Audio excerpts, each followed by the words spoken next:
Hi, friends. I hope you guys are well. I had some thoughts today I wanted to share, partially related, I think, subconsciously to the Isaiah 62 fast that I know many people are involved with right now, praying. As broad as this is, praying for Israel. That's a pretty broad way of thinking about it, but probably somewhat connected to that. I have some thoughts that I thought would be good to share in a video. So I'm going to call this one, "What is the Unbearable Burden of Acts 15?" And if you're not familiar, there's a discussion in Acts 15, and I'm going to read part of it. And in verse 10 of Acts 15, Peter is actually going to argue that they shouldn't place on the neck of these Gentiles a yoke that neither they nor their ancestors could bear. It was an unbearable burden to bear, so let's not place it on the Gentiles. And that's traditionally, if you're familiar with Acts 15, that's traditionally interpreted as, of course, as keeping Torah. Torah observance is the unbearable burden. And I'm going to show you why I think that's extremely unlikely and why it actually misses what the apostolic decree is about. So what we're going to do is we're going to start in Acts 15, verse 1. I'm going to read real quickly verses 1 through 5. Then certain individuals came down from Judea who were teaching the brothers, "Unless you are circumcised according to the custom of Moses, you cannot be saved." And after Paul and Barnabas had no small discussion and debate with them, Paul and Barnabas and some of the church, Paul and Barnabas and some of the others were appointed to go up to Jerusalem to discuss this question with the apostles and the elders. So they were sent on their way by the assembly, and they passed through both Phoenicia and Samaria, and they reported the conversion of the Gentiles. Better translated, the repentance of the Gentiles. The conversion is not a word there. And they brought great joy to all the believers. But when they came to Jerusalem, they were welcomed by the church and the apostles and the elders, and they reported all that God had done with them. But some believers who belonged to the sect of the Pharisees stood up and said, I like that connection. They were believers, but they still were Pharisees. It is necessary for them to be circumcised in order to keep the law of Moses. The translation of verse 5 is actually where all of this hinges on. So it presents the idea that it's necessary for them to be circumcised, number one, and secondly, also to keep the law of Moses. So I'm going to explain a few reasons why I don't think that's what they're saying. I actually think the best way to read that is, and it is necessary for them to be circumcised and thus to keep the commandment of Moses. The commandment about circumcision. And here's why I think. Here's a few reasons. I'm going to lay those out here. So first one is Acts 15, verse 10. So down a few verses, Peter says, "Now therefore, why are you putting God to the test by placing on the neck of the disciples a yoke that neither our ancestors nor we have been able to bear?"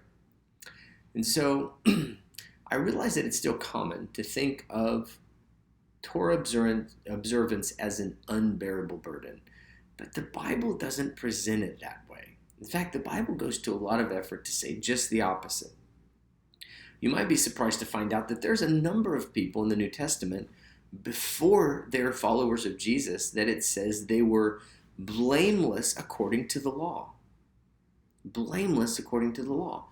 And so if you were raised in a Christian context, then you might read that and think they've never made a mistake before. But that's not what it means to be blameless according to the law. The law had a way of dealing with sin through sacrifices and offerings and repentance.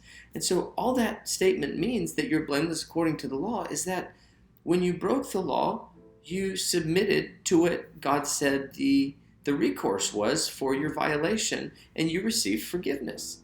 And thus you were blameless according to the law. And so reading this here, placing on the neck of the disciples a yoke that neither our ancestors nor we have been able to bear. That doesn't fit with keeping the Torah.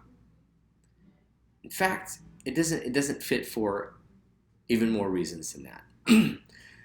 It doesn't make sense also of the apostolic decree or the decision, the conclusion to this meeting in Acts 15. Listen to what James says after hearing all the arguments on both sides.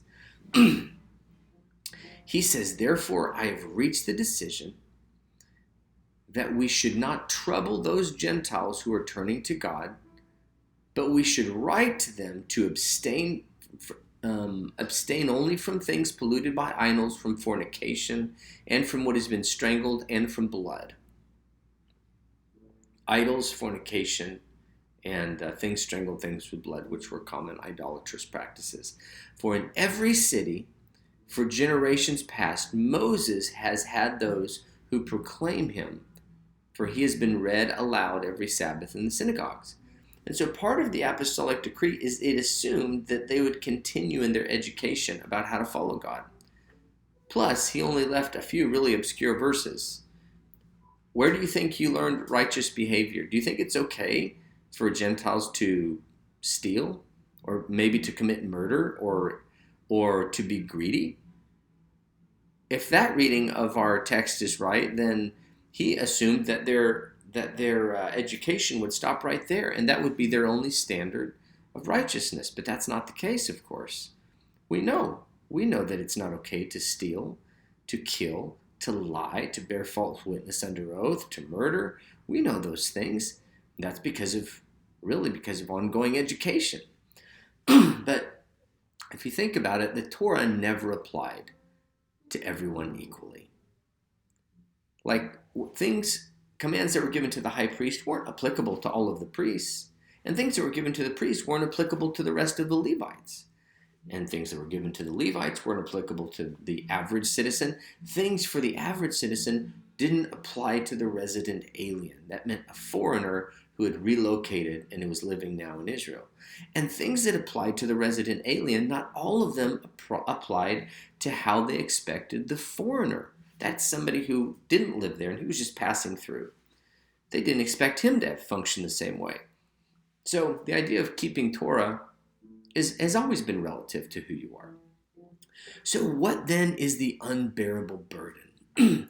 So to understand this, one of the things we have to touch on is on the subject of circumcision. Because circumcision is something in the Torah, and then over the course of time in Jewish history, it takes on an additional meaning. So in the Torah, it's an act, right, in Genesis 15 or in Genesis 18, where it essentially binds Abraham and his descendants to the hope of God choosing them to redeem the world. So if you read carefully, God gives him circumcision as a sign that through his seed, the nations of the earth or the families of the earth would be redeemed one day. And so as a sign and a commitment to that, it's called a sign of the covenant, Abraham and all of his male offspring are supposed to be circumcised as a demonstration, as a sign of their commitment to that covenant. So, by the time you get through the Second Temple period or into the Second Temple period, it comes to mean something else. It actually comes to be associated with Jewish identity as a whole. It was a Jewish thing. And so in the Torah, for example, in Genesis 18, the only time he ever speaks about someone being circumcised was Abraham immediately and his servants, and then children on the 8th day after they were born. There was no other circumcision. That didn't continue. In fact, later it became associated with what some people call conversion. But in the ancient world, they didn't really have religion like we have right now. Somebody now might go, yeah, I was a Baptist my whole life, but that church across the street where they, the Mormon tabernacle or maybe the Muslim temple over there, I like the look of those guys. I'm going to go change to that religion. That's not how anybody thought in the ancient world. Generally, what we think of as religious practices were tethered to somebody's ethnicity. Someone worshiped the God they did and practiced the things that they did because of their ethnicity. And so at some point, circumcision became a mechanism for a Gentile to become a Jew. And this is testified in the rabbinic literature as well. They must be treated as a Jew in every sense. It's not a religious conversion, it's an ethnic conversion. And the rabbis spoke much about this. They said, there's a lot that the Gentiles have to give up to become a Jew. And it's very important that if they decide to become Jewish, that we treat them in every way just like a Jew. Like there's no distinction. So in other words, I don't think the unbearable burden is Torah keeping. I think it's Jewish identity. In other words, I think it's being in covenant with God. It's Jewish election that has been unbearable for their ancestors. They didn't have a lot of history with carrying the weight of being God's agents of redemption for the world very well. They frequently failed at it, didn't they? In fact, following the exile in Babylon. Well, actually, let me read Romans 3 real quick. In Romans 3, it says this: what advantage has the Jew? What is the value of circumcision? See how they're the same thing? Circumcision means to be a Jew. Much in every way, for in the first place, the Jews were entrusted with the oracles of God. Now, following the exile of Babylon, Jews who were just not willing to deal with the unbearable burden of chosenness, of being chosen by God, of election. I when I read these passages, I have Tevye, the dairyman from Fiddler on the Roof in my head, saying, "Why don't you choose someone else for a change?" And so following the exile in Babylon, when they returned to the land, circumstances were often really complicated for the Jewish people, especially during the period of Hellenization. But the majority culture where they were at frequently frowned on their distinctiveness because being Jewish meant being different. And and sometimes it got them in trouble. Being Jewish got you in trouble. And so sometimes there was a very aggressive attempt to assimilate Jews into the majority culture. The most well-known attempt was when in the Greek period, and it's known as Hellenization. And it was the process of coercing Jewish people to forsake not just their practices, but their identity of being Jewish. There's even talk during this period of a strange medical procedure called a reverse circumcision, where males would actually have a doctor perform some sort of reverse circumcision so that they didn't have to bear the marks of Jewish identity. So what that means, imagine things got so complicated that they wanted to not just give up their Jewish practice, but really all of their Jewish identity. There are many Jewish people who walk around with Jewish blood who have no idea, because so many Jews chose to assimilate into the majority culture where they were at. Because the burden of being elect, of being distinct amidst the nations of the earth, and that's just bearing the reproach of the nations. Imagine also the burden of walking faithfully before God so that you can actually steward your calling to actually be a blessing to the Gentiles. It's intense. It's very intense. And the truth is that this is how it's played out. Many of our Jewish brothers and sisters over the centuries have given so much in light of this burden. To steward the oracles faithfully that we sometimes take for granted. We don't have time to read the Bible. And many of them stewarded these things with their life. The reason we have the oracles of God and we have the faith that we do is because these men and women faithfully stewarded the oracles. The oracles of life, the oracles of God that all of us base our lives on. Imagine us, a bunch of pagans, and our families were handed down to us on the basis of, were handed down to us by these Jewish families who paid sometimes the ultimate price to steward these things.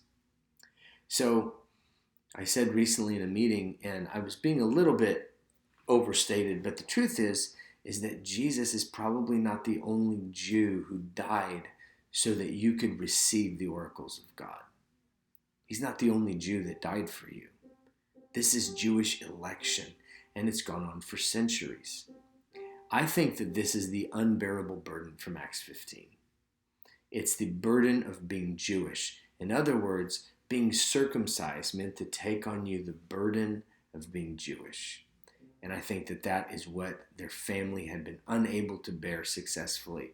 So he's saying, let's not make them Jewish. Let's let them remain Gentiles. Sure, they'll grow in their knowledge of how to follow the ways of God, but we don't want them to be Jewish. We want them to remain Gentiles, and thus keep the Torah in a way a Gentile would. That's another way of looking at how the decree went. So what I wanted to leave you with is two things. One, I think reading the unbearable burden in Acts 15, verse 10, is Jewish election, I think, is the best way to read it that makes sense of the rest of the passage and that makes sense of history. And lastly, to recognize when we're in this period of concentrated prayer for our Jewish brothers and sisters, it's not just an issue of they're faithless and cold because they don't believe in Jesus the way that we do. There's a level of respect and honor that needs to come from the Gentile to the Jew by virtue of the fact that they and their families have carried a burden of stewarding the oracles of God for many years. Just think about it. How many Gentiles knew that the God who created the world was moral and ethical? None. How many knew that there was going to be a day of reckoning when he would make all things right and he would reconcile the world? None. How many knew that he was merciful and willing to forgive those that turned to him with sincerity? No one knew that. The reason any of us believe this is because Jewish men and women steward the oracles of God. They stewarded the oracles of God, and those things have been handed down to us. So the second reason is I just want to acknowledge and encourage you to acknowledge that this has been a difficult burden, and they've done it awkwardly, sometimes not in the best way, just like any of us would. But I think what Peter's talking about here is the difficult burden of chosenness, of being elect before God. So that's all I had.